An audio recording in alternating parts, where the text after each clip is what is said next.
My wife cheated on me with my younger brother on the very day of my father's funeral. If someone had told me this story a week ago, I would have laughed in their face. I would have said they watched too many cheap soap operas. But this isn't a movie. This is my life. And I witnessed the betrayal with my own eyes on the most painful day of my life. I'm Jake, 32 years old, the owner of a small real estate business. I've worked tirelessly to build my career, to create a stable life for myself and my family. I'm not a millionaire, but I can provide my wife with a comfortable life, lacking nothing. I once thought I had a happy family. I once believed that Lily, my wife, was the one woman I could trust more than anyone in this world.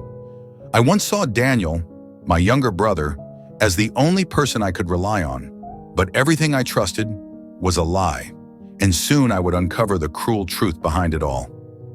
The funeral took place in a room filled with white flowers and heavy sighs.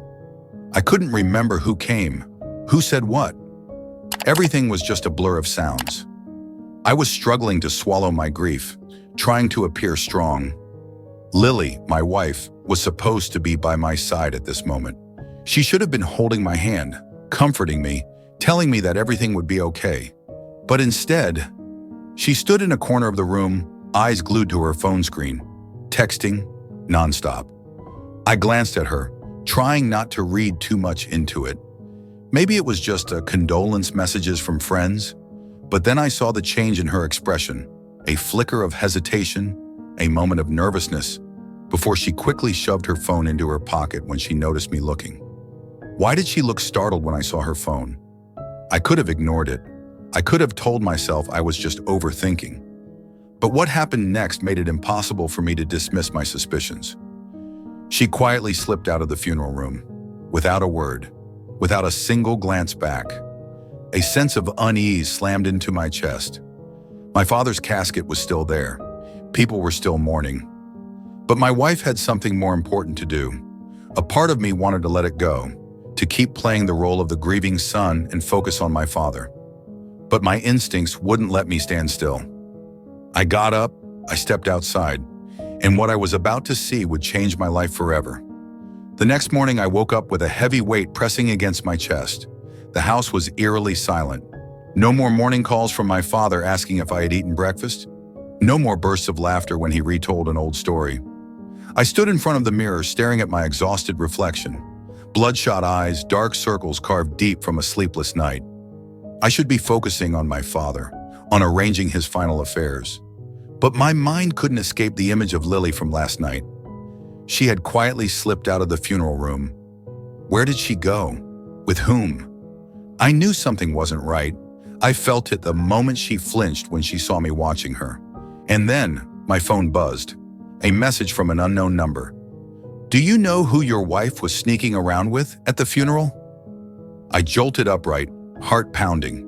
My eyes locked onto the screen, reading the message over and over again.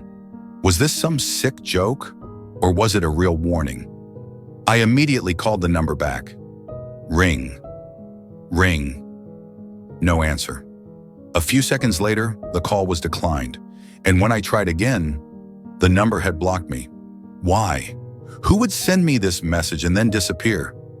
I sat there, an uneasy feeling spreading through my chest. I turned my head and looked at Lily, still lying beside me, fast asleep, like nothing had happened. Did she know about this message? Should I wake her up and confront her? If this was real, I couldn't let her know I was suspicious. Hours later, still tangled in my thoughts, my phone buzzed again. Another message from the same number. I can't stay silent. I saw Lily and Daniel in the parking lot. They weren't just talking, they kissed. I felt the blood in my veins turn ice cold. My entire body stiffened. I gripped my phone tightly, forcing myself to breathe, but my chest felt like it was being crushed. Daniel, my younger brother, Lily, my wife, they kissed at my father's funeral? I immediately dialed the number again. Non-existent number. I called again. No signal. The sender had blocked me. I sat frozen, one question pounding in my head. Who sent these messages? I tried to recall everyone who had been at the funeral. Family, friends, my father's former colleagues. Who among them could have witnessed this?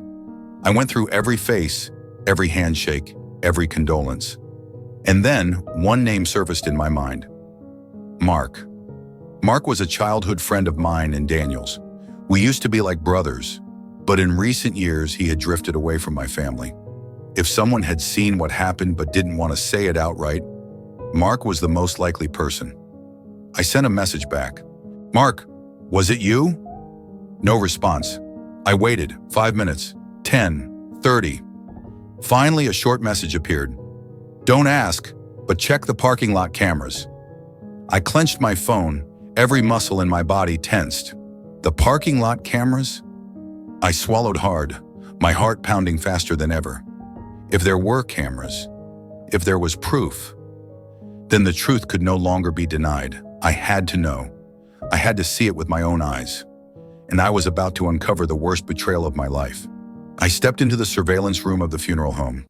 The space was small, with nothing but an old desk and a row of security monitors. The cold air from the AC hit my face, but my body was burning with a terrible premonition. I didn't want to watch, but I had to. The manager sat down, scrolling through the video logs. The screen flickered, showing the parking lot from multiple angles. I held my breath. Lily appeared. She looked around, as if afraid of being seen. She wasn't crying. She wasn't grieving. She wasn't out there to gather herself. She was waiting for someone, and then he arrived. Daniel, my younger brother. He walked in from the other side of the lot. He didn't hesitate. Lily looked at him. He looked at her. They didn't speak. They just smiled. And then he pulled her into his arms. She buried her face in his chest. Then they kissed. At my father's funeral, I couldn't look away from the screen. I couldn't believe what I was seeing. The woman I loved. The brother I once trusted the most. They betrayed me before my father was even laid to rest. My hands clenched so tightly that my knuckles turned white. I wanted to smash the screen right then and there, but I couldn't. If I reacted now, they would become cautious. I needed something stronger than anger. I needed proof. I needed a plan. I needed to make them pay. The manager watched me silently. I turned to him, keeping my voice low, forcing every emotion out of it. I need a copy of this footage. He didn't ask questions. He just nodded. As I stepped out of the room, I caught my reflection in the dim hallway mirror. There was nothing left in my expression. The old Jake had died the moment I saw that video. The man walking out of that room was someone who would destroy every last traitor. I couldn't wait for the perfect opportunity. I had to create it myself. The next morning, I sat down next to Lily, keeping my voice calm and steady. I think I'm going to sell my father's house. She froze for a second, but then nodded, masking the excitement flickering in her eyes. Really? I nodded. I have no reason to keep it anymore. A faint smile crossed her lips before she quickly hid it. She took the bait. That night, Lily quietly took the car keys. She thought I was asleep, but I was ready. I grabbed a long coat, pulled on a baseball cap, and put on sunglasses to conceal my face. I chose an old car instead of my own, making sure she wouldn't recognize me in the rearview mirror. She drove to a small cafe on the outskirts of town. When she stepped inside, I parked a few meters away, adjusting my hat and glasses one last time before following her. A few minutes later, Daniel arrived. They sat across from each other, speaking in hushed tones, leaning in close. I entered the cafe, choosing a hidden spot behind them. I pulled out my phone and discreetly started recording. I couldn't hear every word, but their body language said it all. Daniel took Lily's hand. The way they looked at each other, it was anything but innocent. I placed my phone on the table, switching to voice recording mode to capture their conversation. And then, just minutes later, I heard exactly what I needed. Daniel, are you sure he's going to sell the house? Lily, absolutely.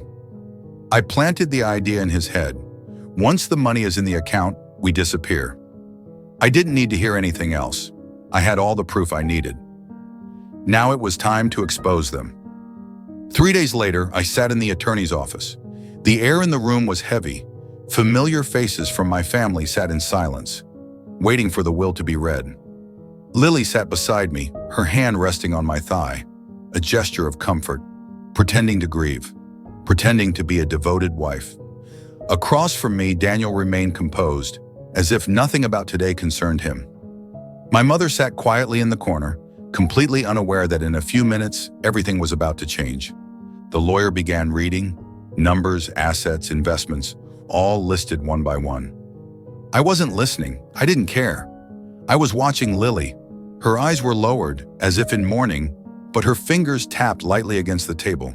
She was counting down, waiting for the moment that mattered most. I stood up. All eyes turned to me. I placed my phone on the table, its screen lighting up as a video began to play. The room fell silent. The parking lot appeared on the screen. Lily walked out of the funeral home. A few seconds later, Daniel approached from the opposite direction. They stopped. They looked at each other. They smiled. No hesitation, no caution. And then, they embraced. She buried her face in his chest. Then they kissed. At my father's funeral. No one could breathe. I turned to Lily. She was frozen, her lips trembling, but she couldn't form a single word. Daniel lowered his head, his entire body stiff. My mother sat in shock, glancing between the two of them, as if she couldn't believe what she had just witnessed. I reached into my pocket, pulled out a USB drive, and placed it on the table in front of the lawyer. The large screen flickered to life. This time the footage showed a cafe. Lily and Daniel sat close together. Their gestures were no longer hidden. Their voices played through the speakers, each word cutting through the silence like a blade. "Are you sure he's going to sell the house?" "Absolutely. Once the money's in the account, we disappear." Lily turned pale, her entire body frozen. My mother clutched her chest, her breathing unsteady. The lawyer removed his glasses, tapping them lightly against the desk. The room remained dead silent. No one had anything left to say. Daniel's fists clenched, his face burning with anger and humiliation. I looked at him. I didn't need to say anything. He knew. Everything was over. Lily panicked, turning to me. A weak hand reached out, grasping my arm, a desperate attempt to hold on, but I had nothing left to say to her. I pulled my arm away, buttoned my coat, and turned to leave, leaving behind two traitors, leaving behind all the lies, leaving behind what used to be my family. I had lost my father, but they lost everything. Daniel was completely cut out of the inheritance. The decision was made right there in the attorney's office. No one objected. My mother said nothing, simply bowing her head, still shaken by everything she had just witnessed. Lily nearly collapsed into her chair upon hearing the news. She didn't just lose her title as my wife, she lost the one thing that mattered most to her: money. I didn't wait for her to beg. The divorce papers were already prepared. She signed. She had no choice. I had made sure every clause was airtight. She walked away with nothing. The day Lily left the house, the sky poured rain. She stood at the doorstep, a suitcase beside her, hair drenched and clinging to her pale face. She looked at me, her eyes filled with desperation. "Jake, at least let me..." I slammed the door before she could finish. There was nothing left to say. Daniel fared no better. With no inheritance, no safety net, he had to fend for himself. Every plan he had made with Lily had crumbled. He called me once. Just once. I didn't answer. He should have known. Some things can never be forgiven. A week later, I returned to my father's house. For the first time since the funeral, I could step inside without the shadow of betrayal clinging to me. I walked through each room, running my fingers over old keepsakes. My father had built this home with his own hands. He had left me more than just a house. He left me a legacy, honor, trust. I once thought I had lost everything, but in truth, I had just reclaimed what was rightfully mine. I poured myself a glass of whiskey, standing by the window, watching the world outside. The rain had stopped. The sky had cleared. I walked away without looking back.